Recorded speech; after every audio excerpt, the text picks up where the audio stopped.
Okay, I think we are live. We are going to go ahead and get started in just one moment.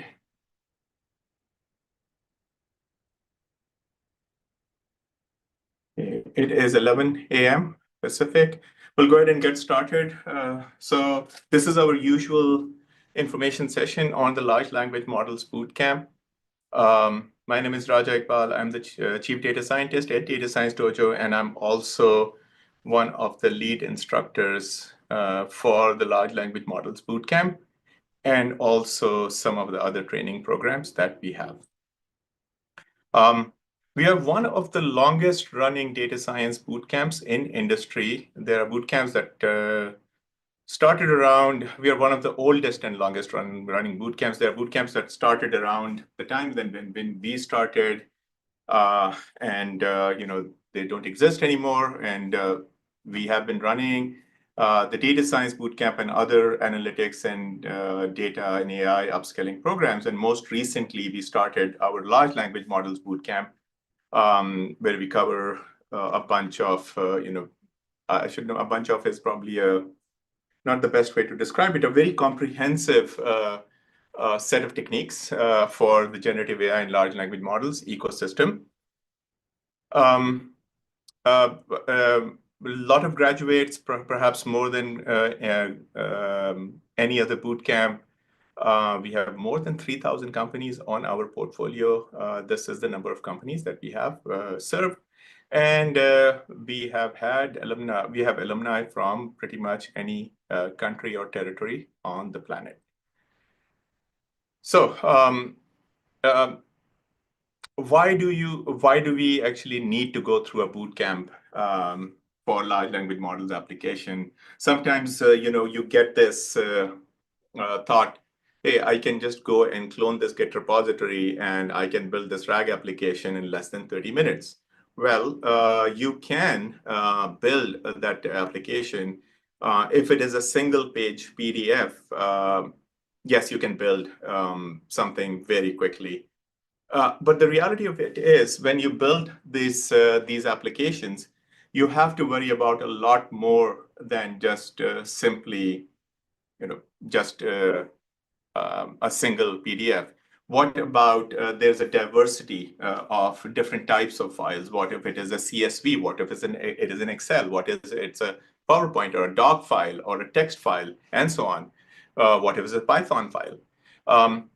Then what if the data is not stored on your disk? What if it is in Salesforce or HubSpot or Dynamics? What if the data is in Dropbox or SharePoint?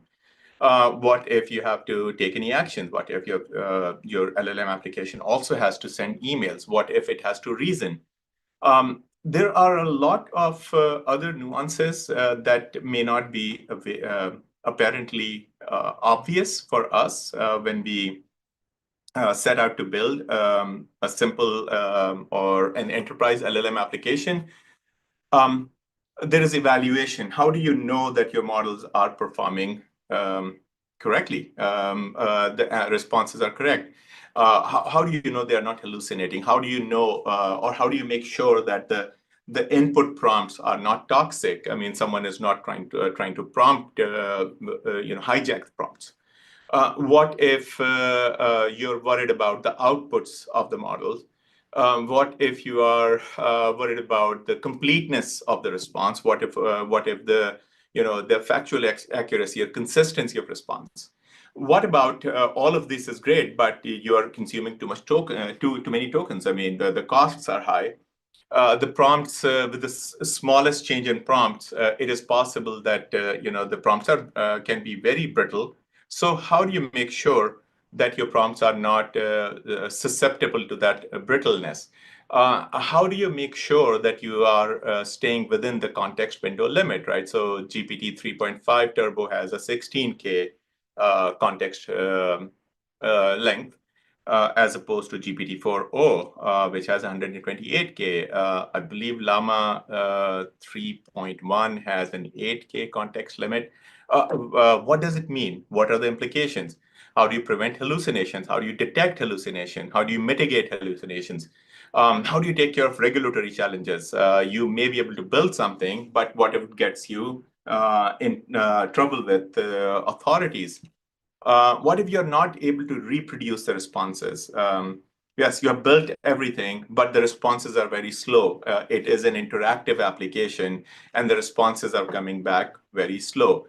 What if you don't want to use off-the-shelf, closed source models? You want to use open source model. How do you self-deploy these models? How do you worry about data governance? This was a handful. We cover all of this in our bootcamp, and I will show you the curriculum. I will not just say that we do it. We will also actually go through the curriculum. I will show you how we have structured the bootcamp. A bit of context, how this bootcamp started. The bootcamp, we have been a training company, but we also ventured into services and eventually a product that we have built. And we have built an enterprise product that is currently being used by some of the big companies, $80, $100 billion companies. They are relying on a platform that we have built. And then basically, they are building their own, what we call co-workers and teammates, AI assistants, broadly speaking, AI agents.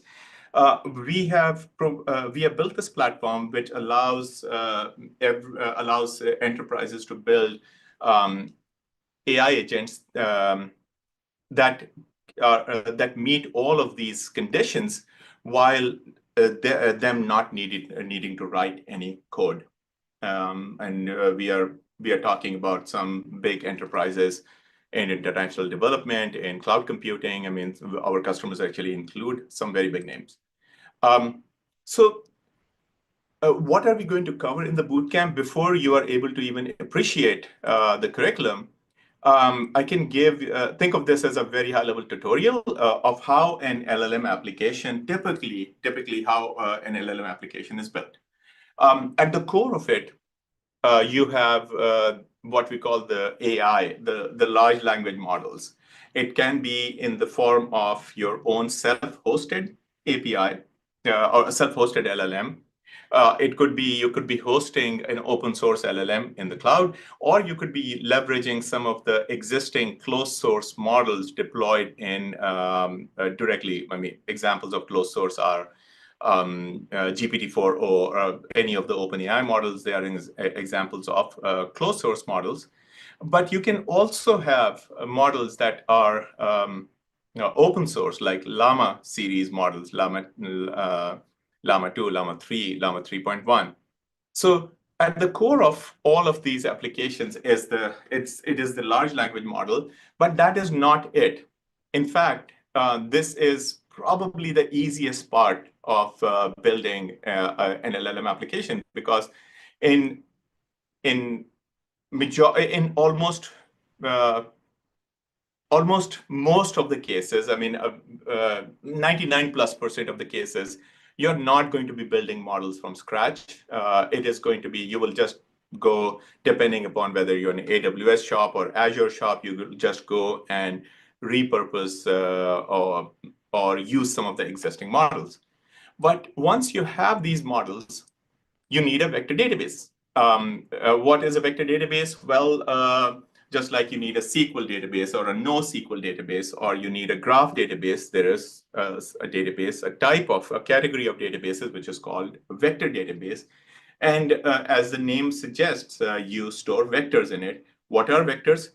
Vectors are these embeddings or this vector representation of concepts, vector representation of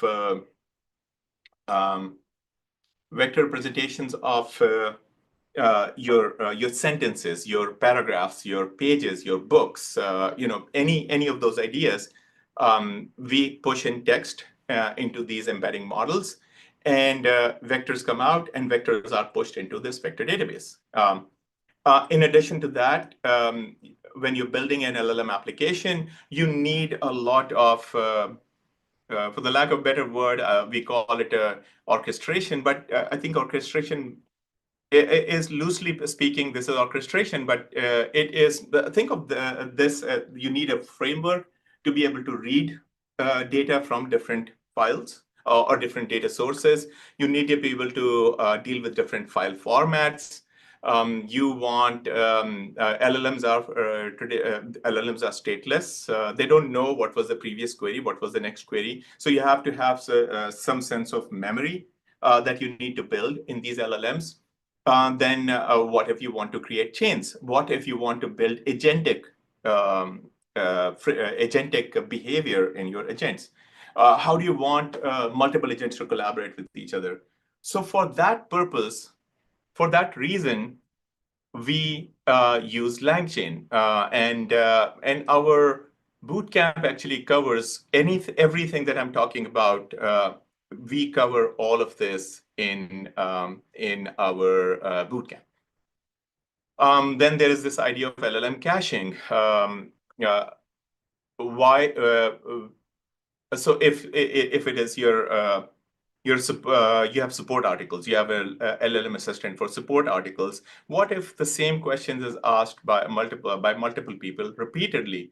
Do you want to spend money on generating the response every single time because inference is expensive, or you want to cache the responses? How do you log how many queries came in? What was the latency of the queries? How do you, broadly speaking, what are the different, what is the mechanism of logging everything? Broadly speaking, what we call it, LLM ops.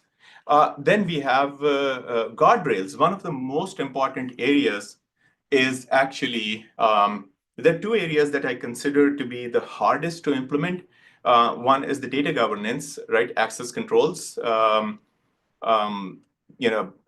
of the criticism that we have out there for some of the tools like Microsoft Copilot is that when what if you accidentally have access to some file, and then if I go and query, and I can get a response from containing information that I should not have access to. So this is what think about this. This is broadly speaking in that area of data and AI governance. I mean, when I talk about AI governance, I'm talking about can are the responses toxic? Can the responses get me in trouble? What if the responses are politically incorrect? What if the responses contain some personally identifiable information? How do you prevent this? How do you put guardrails? We call them the input guardrails. How do you put guardrails on? So preventing this from happening at the source. If there is an intent for that you can sense that someone is going to ask a question that should not be answered, how do you stop it right before it even goes to your large language model? There's a lot more. Of course, I cannot cover every single aspect of it in this limited time. We cover the entire thing, the entire ecosystem. We have in-depth discussion. We talk about all the components that I mentioned, and I will show you in our learning platform what does it look like. So the technology stack that we use largely on the LLM model. On LLM side, we use OpenAI and Llama 2 models. We use Hugging Face a little bit. Then we have in vector databases, we mainly focus on BV8, but we have exercises for others as well. What we try to do is, we are teaching the skill. We are not teaching a specific platform or specific vendor, right? So we think of the bootcamp as being vendor agnostic. We have exercises, a lot of exercises. We spend about vector databases. We spend about 5 to 6 hours, almost like 3/4 of a day. Foundation models about, the discussion goes, spans multiple days here and there. Then orchestration, LangChain, I would like to think that we have one of the most comprehensive treatments and coverage of LangChain that is out there. We spent almost 8 hours discussing the need and practical exercises on LangChain. I will show it in a moment. Then we have this thing around LLM ops. Rise is our partner for that. We go through that, the deployment aspect. of it. And then we have RunPod. RunPod actually, RunPod and Union, basically, how do you deploy? First of all, how do you fine-tune a model? Once you fine-tune the model, how do you deploy them in a containerized or more of a in a function-like setting, a serverless setting? So the bootcamp is 40 hours, 5 days, 40 hours, starts on Monday, ends on Friday, 9 a.m. on a Monday, 5 p.m. on the during the same week on Friday. The same bootcamp actually is offered in parallel. It is or simultaneously. There are some people who are sitting in classroom in Seattle, and then we have people attending from globally. I mean, we have had people as far as from Australia, or the Middle East, or Europe and Canada, and so basically, and Brazil. And we will be. Basically, we have coverage across the globe, all over. We cover it cover the content in a manner that online people, they are engaged. So online people are going to be as engaged and as involved as the in-person attendees.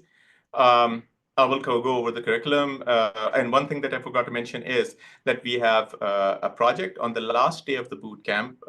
We actually help you build an LLM application and we give you boilerplate code. And we apply the learning. So we did do this on the 5th day. And we apply the learnings during the first 4 days. We apply those learnings into the project. We have a partnership with the University of New Mexico, so we are partnering with an accredited institution, and a consequence of that is that your employer may actually, from your central HR, L&D, professional development budget, you may be able to actually get this course being sponsored by your company. Companies have, for those of you you may or may not know, sometimes you have to get many people, they get approvals from their managers, but each company has a very dedicated, allocated budget for that's a fixed budget per employee, for every employee. Because of because our program is backed by an accredited university in the United States, you may be able to actually attend the bootcamp for free, 100% covered in many cases, or maybe majority of it is covered. Check with your employer if you need help. Let us know. And these are only some of the employers that we know that cover the bootcamp 100%. But in your case, you may want to actually follow up with us, follow up with your HR, and let us know.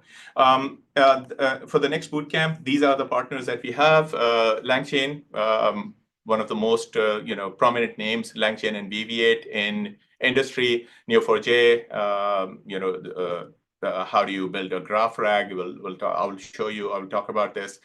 Then Arise, observability and LLM ops. Again, Union, deploying the models and leveraging them. RunPod, they actually give us compute for. They provide us, the free GPU clusters for our attendees, so they can fine-tune their models. Then we have Security AI. They are in the space of data and AI governance. What is needed to attend the bootcamp? Just bring your laptop. As long as you have a web browser enabled computer, you have a web browser on your laptop, that's all you need, because everything, all the labs, all the infrastructure, we will give it to you. If you need large language model tokens and we will pay the bills, we will actually cover that up to $500 credit for all software and cloud services that are needed. If you need GPU cloud, your GPUs can be expensive. So they are, when we do model fine tuning for other purposes, we give you the GPU cloud. We have more than 100 Jupyter notebooks, and you can run them in our cloud, in our deployment. And you don't have to worry about installing things on your computer, worrying about how much compute you have, or do you have IT permissions on your work laptop, and so on. So I'm going to go ahead and get started with the curriculum. So when we get started in the bootcamp, so before we go there, right? So one of the common questions is, what are the prerequisites? Do I need to know traditional classic machine learning before I come in and learn generative AI?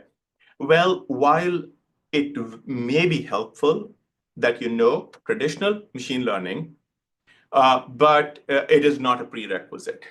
So while it may be helpful, we take an approach where we don't assume any background in machine learning. But you must have some basic working knowledge of at least one programming language. You should be able to read code in at least one language.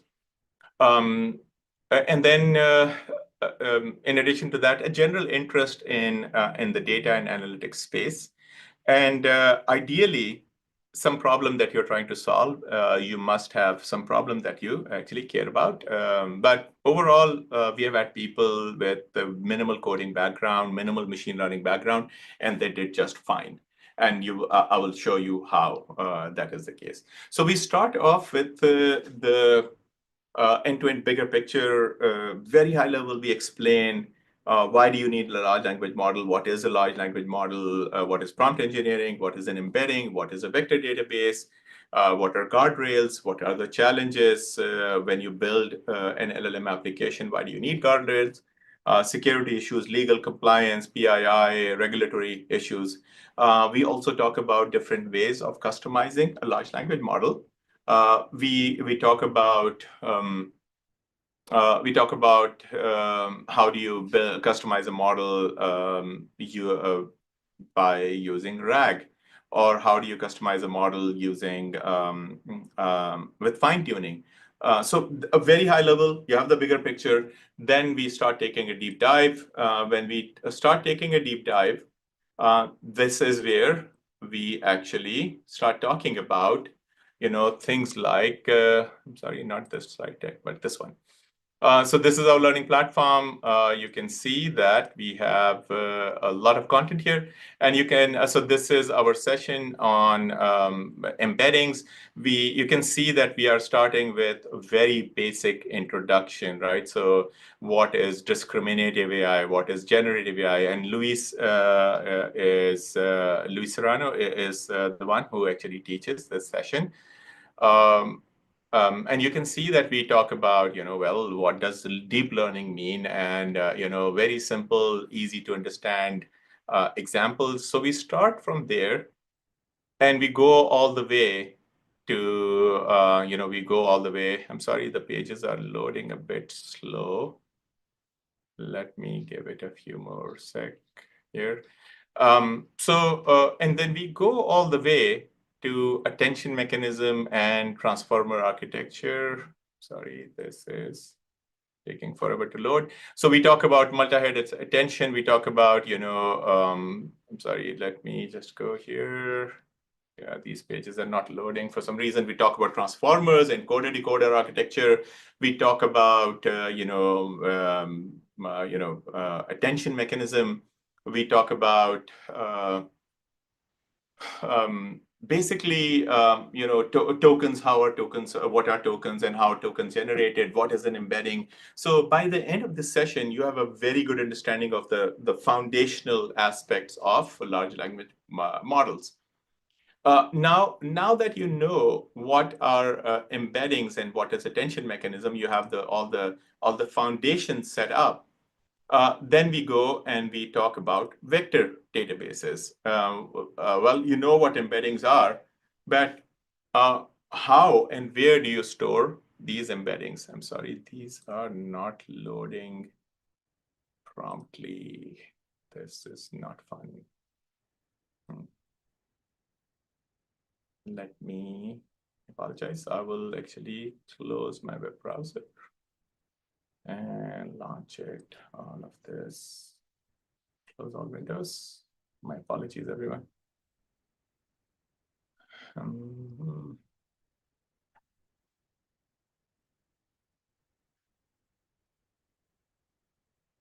Okay, we are here. Okay.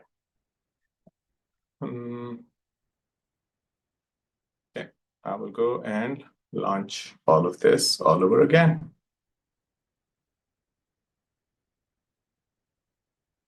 Where are we? Okay, we are here for here vector databases. We're talking about the introduction to vector databases. So this is here. I hope this loads better. Yes, it loaded. Okay, so we talk about how does a vector database work, the types of searches in vector databases, different indexing mechanism, what are the nuances of working with vector DBs? Vector DBs, how do you scale a vector database, the reliability, and other aspects of it, scaling issues and everything. And then I will show you, I mean, this is a long, more than 100 slides. So we take about like 2.5, 3 hours to just go through the theory part of it. And this is what a SQL query looks like. I mean, this is a database query. This is what a vector database query looks like, right? And then we go through this, start explaining both intuitively and mathematically. We start explaining all of this. We keep going. For instance, we will talk about vector searches, we will talk about keyword searches, semantic search, keyword search, hybrid search, and then having the filtering, more like SQL where-like clauses. How do you do that? So we talk about all of this.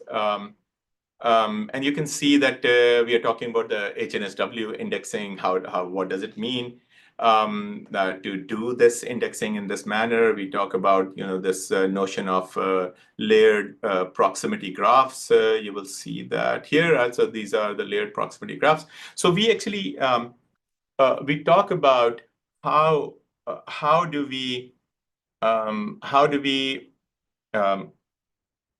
store these embeddings, and for any business, for an LLM application, even for a small business, the size, the number of embeddings can be north of tens of millions, if not hundreds of millions of embeddings. And when you're talking about Google, Facebook scale, you may be looking at hundreds of billions of embeddings, if not trillions of embeddings. So how do you actually, when a new query comes in, how do they actually search for these in a vector database in sub-millisecond response times? So we talk about all of those nuances. Sebastian from VB8, he actually will be covering the session. Very engaging session. You'll love the theory discussion. And that is not it. We are not just going to do the theory, but we'll also do practical exercises. For instance, when we talked about vector search over there, you will actually practically perform vector search here. If you look at this here, we will give you the VV8 URL. We'll give you the API keys for VV8. We'll give you will not give it to you. Actually, you will actually go and create your own VV8 server. Will give you the credit for being able to create it. And then we'll give you the OpenAI key. And then you are going to actually create this collection, and we'll go and walk through these labs step by step, talking about, okay, what does this mean? This is an embedding. What does this mean? And in this case, I'm searching for a vector that is close to this vector, and so on. Once that is done, we go and we talk about similarity search. We go to hybrid search, and I will not click on every single lab, of course.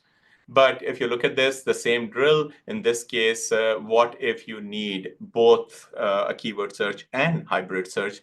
In this case, you can see This is showing you how to actually run these, how to run these queries, how to run these commands. In this case, you can see that we are loading some data into a collection. Think of a collection as a table. The SQL equivalent would be a table. And we run. We run this from here. We run it again. We keep running. In this case, you can see that I'm doing a hybrid query. And we go step by step, explain things. We are not, these 5 or 6 labs for vector databases, they take another 2.5 to 3 hours. We go through every possible detail here. We try to, change the query, change this hybridness parameter. Do we want it to be more semantic, or we want it to be more keyword based? All of this we cover in depth. And we see, okay, so when we change this hybridness to a different value, the results may get altered. And we give you that intuitive understanding of what happens under the hood when you're using a vector database. In this case, we are filtering, right? So it's a combination of search and filtering, and so on. Then we have this example of generative search, multi-tenancy, vector compression. When you have too many vectors, the search becomes very, very expensive. So compressing the vectors can actually make it less expensive. So we talk about those aspects. And semantic caching, I think I mentioned, sometimes you store your queries and the responses to be able to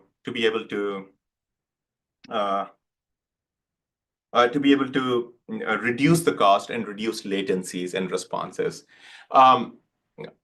We also have a session. Adam Cowley from Neo4j, he covers the idea of graph RAG. So we talk about knowledge graphs and how they can be used in the context of vector databases and RAG. And then we have labs for that as well. Then we go ahead after this. After we have done all of this, then we start talking about how do you build a retrieval augmented generation application, RAG application, commonly known as RAG. We go through this, and once again, we use LangChain for this, and we go through LangChain. And then we talk about, what is the need for having LangChain? Why do you need prompt templates? And for those of you, I'm assuming most of the audience actually already knows how to use, and they have used ChatGPT. But what if you need to your prompts to be variable, right? So maybe you're building a UX or UI where the customer enters some location, and then you want it to be dynamically plugged into a prompt. So this is a prompt template. Then we talk about example selectors. How do you use a few short examples? So you can see that we have completely streamlined the process, really streamlined the process. We are not actually, you don't have to install anything on your computer. We take care of all the compute and keeping these libraries updated, so you can focus on only one thing: understanding how LLM applications are built. And we take care of we do all the heavy lifting on your behalf. In this case, I can keep going. We talk about retrieval. How do you connect it to different data sources? How do you connect your application to different data sources? How do you chunk your documents?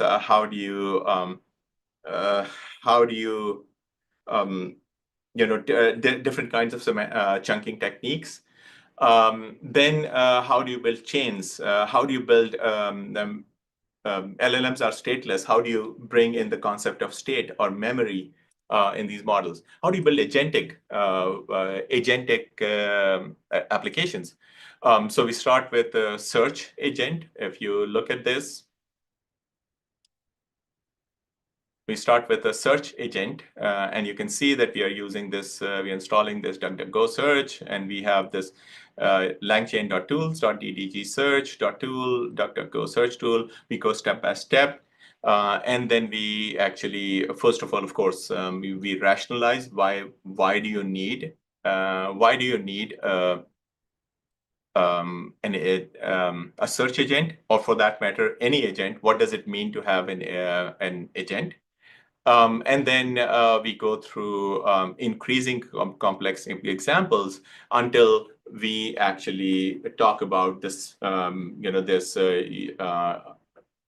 commonly used and sometimes abused word of agentic frameworks. So we actually we cut through the chase and hype, and we actually talk about this multi-agent framework where you have these dependency graphs and all of that. Fairly technical, but the nice thing is, even if you are not a coder, you do not have to write any code from scratch. You may be able to modify it, but if you can read code, if you can understand what may be going on, if you're a technical product manager, you're a people's manager, you're a dev manager who does not actively write code. Sometimes, I mean, that is the case. If you're a founder, it will still give you a very good deep dive into how these things are done. One of the things is if you're a technical product manager, if you want to be able to build or guide or manage projects where you have some technical team that is building these applications, you must understand the limitations. You must understand, why worry about tokens, and why caching is important, and why you need to have a multi-agent system, and why do you need to worry about AI governance and all of that. And we cover all of that in this bootcamp in a very, very practical and hands-on manner. Okay, let me see, what is it? So we also talk about fine tuning, and in fine tuning, I will pace up here a little bit. In fine tuning, you are going to, we will be actually talking about, fine tuning Llama. We'll be talking about fine tuning a Llama 2 model, Llama 2 7 billion parameter 4-bit quantized model. We'll first go through what is fine tuning, what is transfer learning, what is quantization, what is low rank adaptation. Really understanding the theoretical aspect of it, and then we go and start fine tuning the model and we give you a GPU cluster, we give you sample code, we download the model from Hugging Face, fine-tune it, compare the responses of a model without fine-tuning and with fine-tuning, and really form our opinion on when is fine-tuning a good idea. We have, of course, a session on prompt engineering. Then we have a session on large language models ops. How do you deploy these models? How do you put guardrails? How do you observe your model? Then we have the session, a detailed session on evaluation. Evaluating is actually hard. And we talk about all the aspects of evaluation. Let me go here, evaluating LLMs. And so we talk about the traditional NLP type language translation type evaluation approaches, and all the way to retrieval augmented generation evaluation approaches. So you can see that it is quite in depth. Okay, and then we are talking about you can see that we are talking about different evaluation approaches, and then in RAG there is some additional evaluation steps that you need to take. If you look at this, evaluating model performance, there are different metrics: faithfulness, answer relevancy, context recall, context precision. We will go through all of this, explain line by line, and discuss. What else? On the last day of the training, we will work on a project, and with that project, we are going to implement or we'll give you boilerplate code and we'll give you some exercises. So boilerplate code for a Streamlit app. And then we'll give you some exercises that can actually go, and you will go ahead and add more. We'll ask you to add a chain or add some memory and implement this agent and that agent. So it's a project that actually will be bringing and putting everything everything that we have taught during the bootcamp, we will be putting it together. Okay, so where are we here? Let me go back. I'm going to very quickly go over. I ended up closing this. So, and meanwhile, if there are any questions, I am happy to answer any question that you may have about the logistics, the curriculum. I'm more than happy to answer these questions.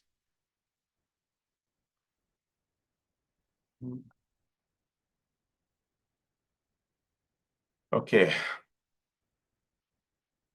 So these are some of the speakers that have spoken in the past or will be speaking this time. I know for a fact that, of course, I'm one of the instructors. Luis is confirmed, Adam is confirmed, John is confirmed, Sebastian is confirmed. Sage, I'll have to check with the team. But depending upon availability, these are not just any people, anyone, just presenting. These are actually, seasoned professionals in LLM and AI space. Depending upon their availability, we will be actually having them. These are partners. So our partners actually think we have put together a very good program. I mean, these people are practitioners, as you can see, that they love the program. And these are our customers. Our customers actually have come from a large number of companies. Even for the LLM bootcamp, we have more than 3,000 companies on our portfolio. But even for the large language models, I think we have crossed perhaps 70, 80 different companies. We have had people from a large number of companies, and this is just a sample. Check out our website if you need to know who has attended. Go, these are real people. These are not stock photos. Go and talk to them. Ask them about, what they think about our bootcamp.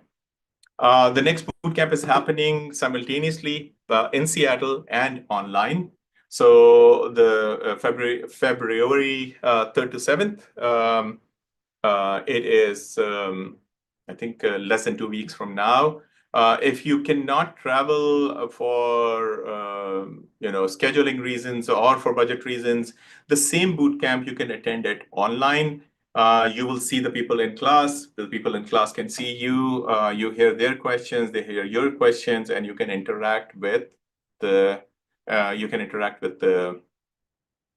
instructors.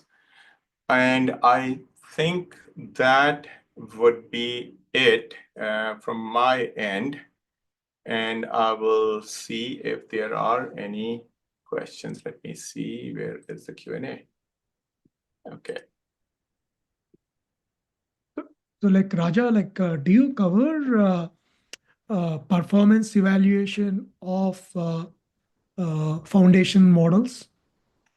We do actually in a lot of detail. I cannot see your name, but actually, it's better to address you by your name, but. Sridhar, always Sridhar, yeah. Okay. So Sridhar, if I heard correctly? Yeah, correct. Okay. So Sridhar, yes, we do. And if you look at this, I can show you the actual content around evaluation. I'm not just an instructor. I'm also, not just an instructor, but I also am an engineer and an architect for a product that we have built. But if you look at this here, now if you look at this, just to give you an idea, so this is not, there's no textbook for these right now. This is, this is a distillation of everything that we have done in real while building our product. So if you look at this here, now you have, we talk about, well, why do you need, what is the rationale for LLM evaluation, right? And we talk about this. And now once we have, what are the typical problems, right? So, and very systematically, right? Because, when you have lived it and when you have done it in detail, in the way you actually look at things, it is going to be very different from, just doing it theoretically, right? So, and then we talk about, well, you need data sets and metrics, and we go through these data sets and metrics, and of course the tasks, right? So we talk about, there is an language understanding task, it could be a generation task. So you can see we talk about all the types of tasks that you can potentially evaluate. Then you will have those tasks performed on some reference data sets. Some data sets are only for reasoning, some are for natural language understanding. So we go through all of this. Then we, and different data sets, why do they exist and why some are, when to use which ones. So we go through that. And then we talk about, you can see that, how do you actually set up an evaluation data set in your own scenario. And then we go to evaluation metrics, and then we talk about, what is blue score, what is rouge score, and how do you use RAGAS, right? So, and then we go through all of this. And once you have understood all of this, of course, cannot go through everything. Then we go here, and then we talk about, you see that there are corresponding labs to the slides that you saw. So I actually am. I can say easily that I'm proud of what we have built because once you leave this bootcamp, I'm very, very confident that you have a very good understanding. And depending upon your past background, whatever you have done in the past, you would actually, if you're a dev, you should be able to actually build things from scratch. So like any specific tools you are using for evaluation? We are using, as you can see, that there is a package called Ragus. So we have labs with Ragus, but we also have labs with GEVAL. When one technically, your another model actually evaluates the response from another model, and then so we are using a combination of different libraries. Does it answer your question? Yeah. Have you looked into FM Bench that AWS has released? I mean, so Sridhar, here's the thing, right? So as I said earlier in the training, we focus on the skill part of it and not the tools part of it. While we did select some tools, but our hope is that once because there's so much that can be done. We barely have, I mean, it is only 40 hours, right? So it looks like that 40 hours is a lot, but believe me, we struggle to finish all of this content. And that's why we have optimized everything. So what we do is we cover every aspect of it using one tool. And Ragus is pretty much it's fairly popular right now, if not the most popular. So we cover it. And then once you have understood, internalize this, it's almost like if I'm a good Java programmer, I can pick up C#, right? So if I'm a good C# programmer, I can pick up Python, right? So just one one framework or one library and the problem that it solves. And then after that, you can be on your own. Because even if we covered one more library, there will still be dozens that we did not cover. I hope that makes sense. Yeah, that's good. And the other one is in the agents. I think this year, 2025, they call it as Agentic AI year. Yeah. So, I mean, the people who are just sitting there on social media, I mean, so keyboard warriors, I mean, so they can name names, but yes, I mean, there's some truth to it, but, this is more of, creating some engaging and clickbaity, coining these terms. But in reality, I mean, even when you're building this agentic stuff, there is a lot more that goes in, right? So, you cannot build agents without proper evaluation. You cannot build good agents without proper AI governance and data governance and without proper guardrails. You cannot build these good agents without understanding of LangChain. So, and how do you connect it to different data sources, and being able to deploy the models properly and deploy the web app properly, and so on. So yes, I mean, while there is a lot of hype around it, we do cover that. But when they say that you cannot build an agent without having an understanding. So that you cannot build something agentic in nature without understanding all of this. If you do not understand embeddings, well, you cannot build a good agent, and so on. Yeah. So my question with respect to agentic AI, I think this single agent or multi-agents, okay? The interesting thing that is happening, I think, especially when people are working in that space, debugging is becoming an important skill. So are you going to cover how to debug issues when a single agent or multi-agents are being used in the work? To the best of our knowledge, but you understand, right? So, a coach can tell you how to deal with certain things, but when you are in that game, there can be general guidelines, but there are certain things that you can only learn by being in that high stakes game. I'm giving you a very honest answer, right? I'm a straight shooter. I'm not going to say I will teach you everything, of course, because there are infinitely many possibilities that you have to debug. I mean, and I can honestly tell you, I mean, so I scratch my head on the product side of it. I mean, there are challenges that we run into. There are a lot of architectural challenges. So we share as much as possible, but there are brick walls that you will hit, and you will have to face them yourself. So as I said, I mean, this is a very honest answer. We'll share some of the interesting brick walls that we hit, and then we'll talk about that.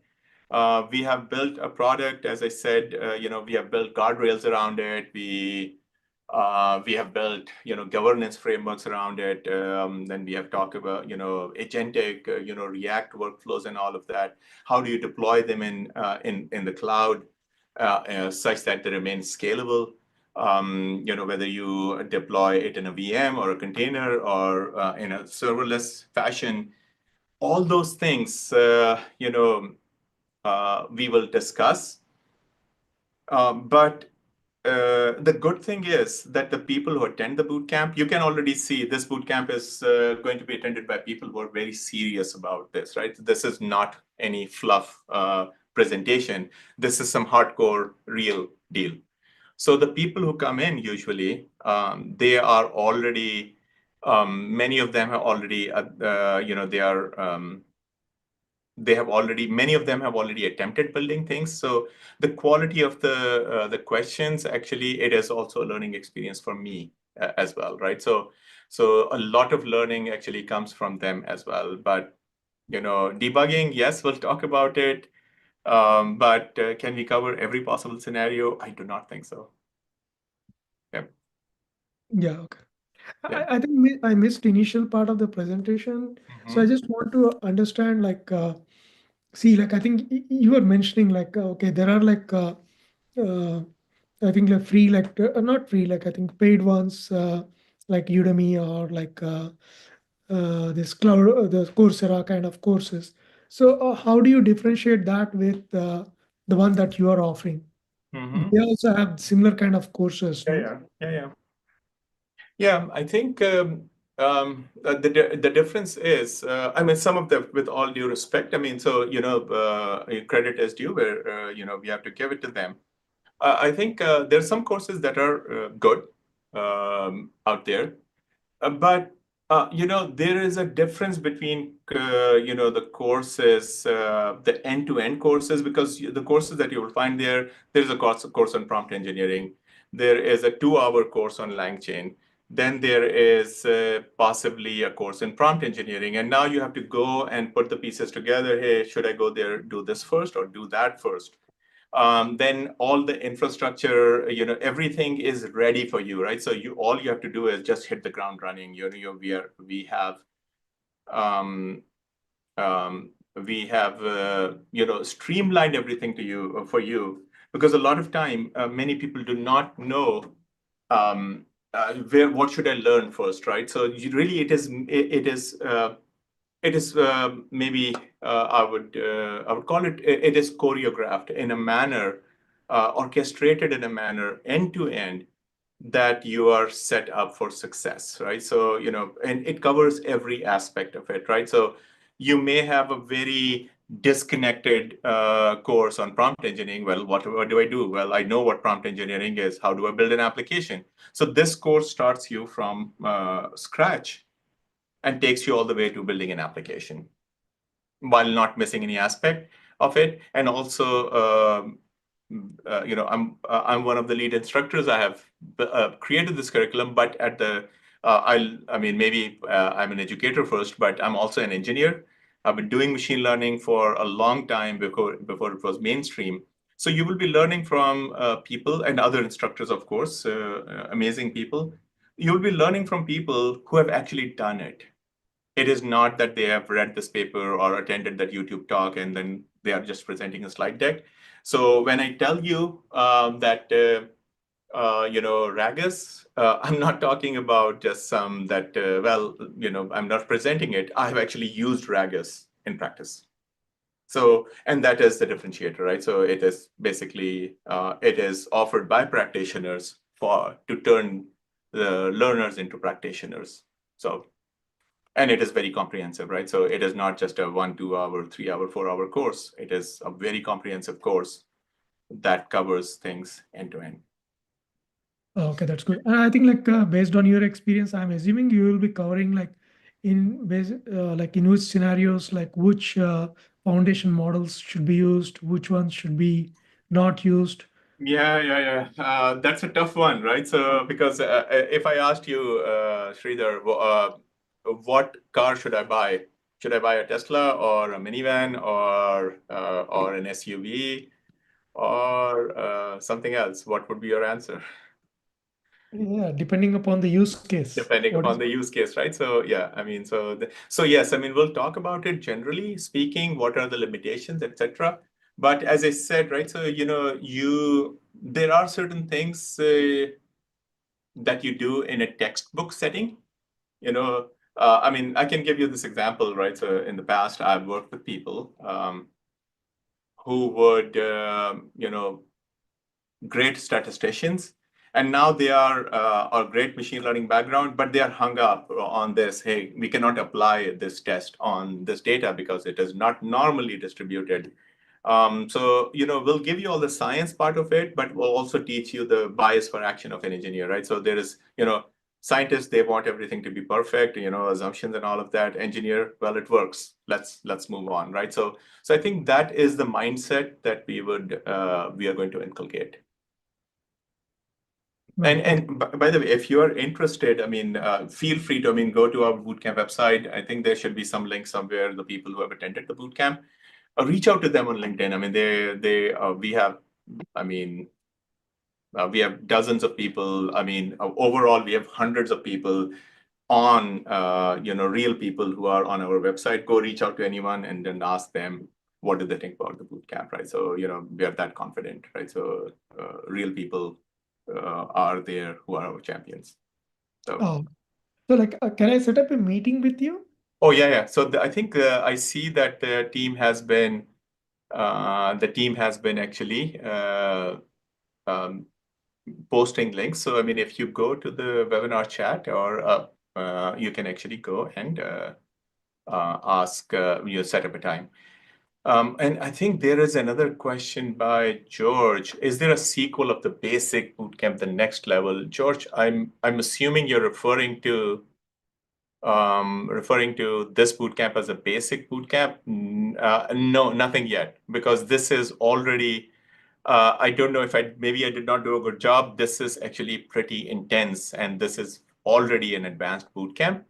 Maybe I did not do a good job because we go into the details, we go deep in the weeds. So And we don't have an advanced bootcamp beyond this at the moment. I don't know what would that bootcamp be at this point. So at this point, we do not have any other advanced bootcamp for as a sequel for this. Okay, thank you, George. And George, feel free to reach out. I mean, happy to talk to you one-on-one if you can set up a time. 30 minutes. Happy to talk to you and answer any questions. Maybe there is something that we can include here. Maybe maybe it's already there. I would love to hear your thoughts if there is anything that we can help with. Okay. Are there any other questions? Let me see. If there are no other questions, please feel free to reach out to us. We're not, I mean, our sales team, we are not pushy. We won't harass you and all of that, right? So we take a very different approach to sales.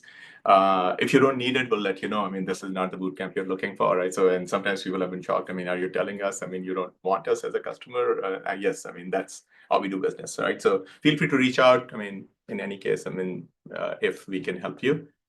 Would love to chat. Okay. Thanks everyone who attended. Looking forward to seeing some of you at the bootcamp.